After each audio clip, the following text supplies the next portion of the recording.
video on. Võtame Jürgeni video ka ära. Jürgen teeb päris ägedaid asju. Tal on mingisugused mingid päris huvitavad story'd ja asjad, mille peale nagu iga päev ei mõtle, aga see on nagu tal on päris huvitavaid asju siin. Soovitan nagu jälgida. Ta küll viimasel ajal ei postita nii palju, kui ta varem postitas. Mingi eelmine aasta ta postitas ikka kuradi pea et iga nädal vist, aga nüüd ta on vähe rahulikumaks jäänud. Aga siiski.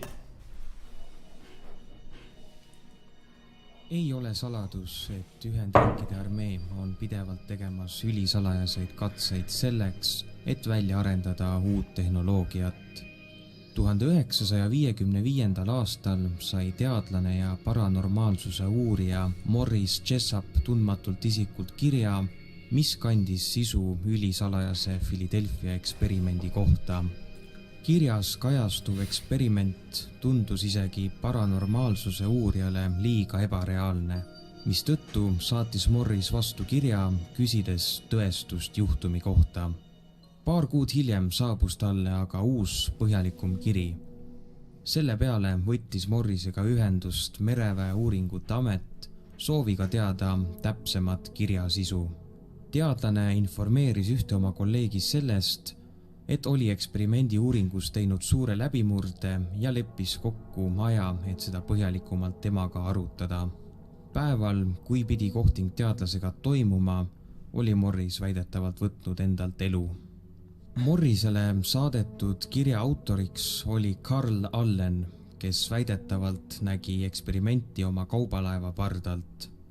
Tema kirja järgi oli merevägi katsetamas ühtset väljateooriat, millega kasutades elektromagneetilist radiatsiooni ja gravitatsiooni oli plaan muuta sõjalaev USS Eldridge nähtamatuks.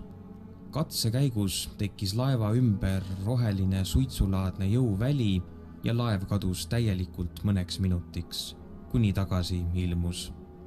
Samal ajal aga 600 kilomeetri kaugusel olevas Norfolk baasist levisid jutud, et sinna oli õhus tekkinud laev, mis hiljem ära kadus. Kuigi mainitud eksperiment tundub edukas, muutus asi väga süngeks, kui laev tagasi saabus. Umbes 5 inimest olid laeva sisse sulanud. Osad eelnevalt pardal olnud liikmed olid üldse kadunud ja suur osa nendest, kes ellu jäid, hakkasid neid kimbutama psühholoogilised haigused. Väidetavalt haistusid osad pardaliikmed õhku ja tekkisid siis jälle tagasi.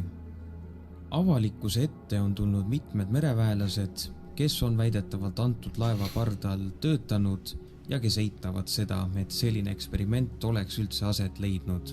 Kuid on ka üks mereväelane, kelle jutt on teissugune. Alfred Bieleki sõnul viibis tema just antud laeva pardal eksperimendi ajal. Ta räägib oma loos, et sattus aastasse 2749 ja viibis haiglas paranedes radiatsiooni üledoosist. Alfredi sõnul valitsesid maailma superarvutid ja ühiskonna mudeliks oli sotsialism. Väidetavalt oli veetõus suure osa maailmast uputanud ning populatsioon kokku oli 300 miljonit. On raske öelda, kas eksperiment võttis siiski aset. Seda, et merevägi Morrisega ühendust võttis ja tema väidetav suitsiid ajal, kui oli teinud läbimurde, on tõesti küsimusi tekitav. Ühendriikide merevägi on Philadelphia eksperimendi toimumist eitanud. Tänan, et vaatasite. No, see on liiga räige. Need Area 51 omad ja need, mis iganes tal siin varem on olnud, need on päris head, aga see, siuke asi on juba liiga räige. Inimesed sulasid mingi kuskile sisse ja no ma ei tea. See kõlab siukse pederasti jutuna nagu mingi, et maa on lame vaat. See on nagu step too much. Yeah.